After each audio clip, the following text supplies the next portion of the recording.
So it is the president, the deputy president, and each and every member of the cabinet which is responsible for each of these decisions, and they must actually take responsibility. Now, one of two things: either members of cabinet and the deputy president at the different times did not read the constitution at all and didn't understand what their responsibilities were, in which case they are criminally responsible. Alternatively, and this might, I don't know which is worse, alternatively, they knew what their responsibilities were. These decisions were all taken at cabinet meetings where each and every minister would be responsible. But now it is convenient to put the blame on somebody else. So when you talk about the appointment of police seats, when you talk about the appointment of the national, the prosecuting authority, when you talk about any disciplinary proceedings, all these matters that in relation with, to which decisions have been taken, cabinet takes the decision. So I think it is very important for the future for ministers to understand their responsibilities in accordance with the Constitution.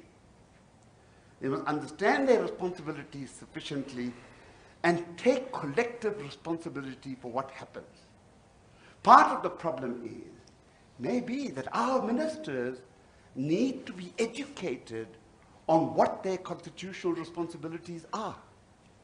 I just wonder how many cabinet ministers have studied sections 84 and 85 of the Constitution.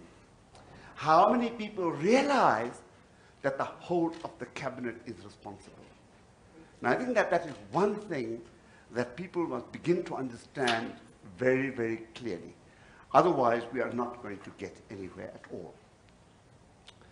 Having said that, we need to ensure the appointment of proper public prosecutors, proper policemen. All must be done through a proper process. And I think what has been started now, a consultation process for the appointment of the National Director of Public Prosecutions, might be a very good thing.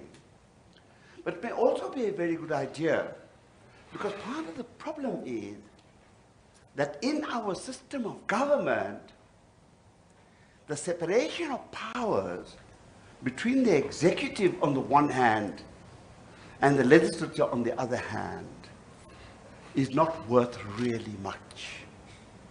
It's not worth much because of the party system, because of the absence of constituency representation, and because, let's say, the ANC has 62% of the vote in the country.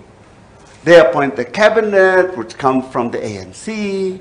The ANC determines policy. The ANC is in complete control.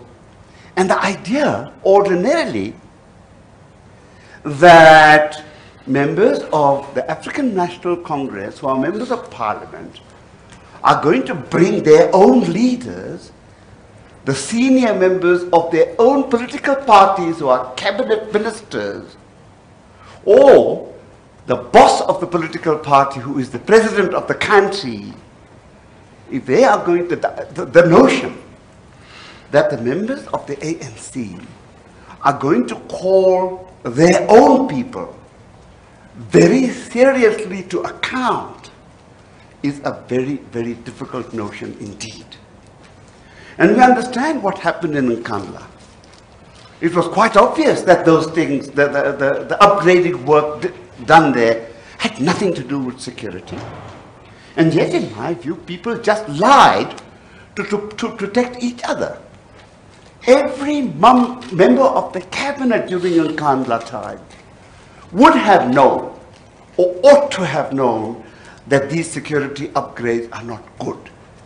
They are not acceptable under any circumstances. And yet, nobody, but nobody from the ruling political party, not a single cabinet minister, ever said a single thing. So again, cabinet must learn to take its full responsibilities. We must learn to understand our constitution and work that through quite carefully. Then there's another problem.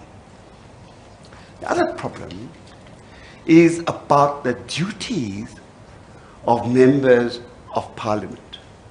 We all know that members of Parliament get sworn in and they undertake to uphold the Constitution and the law, to protect it and to uphold it. The President does, each cabinet member does, each member of Parliament does.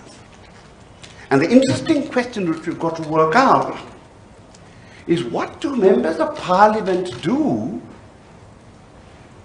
if what they are asked to do by the African National Congress as Congress members, and that applies to each and every political party, do they vote in accordance with their own consciences in terms of the Constitution, in terms of their duty to uphold the Constitution, in terms of the duty to be responsive and accountable, in terms of their duty to be honest and open? Or does taking the oath in Parliament, which says, I will uphold the Constitution, have the words, I will uphold the Constitution, been substituted somehow in the minds of so many people as if the oath in Parliament says, I shall follow the African National Congress? And the oath in Parliament does not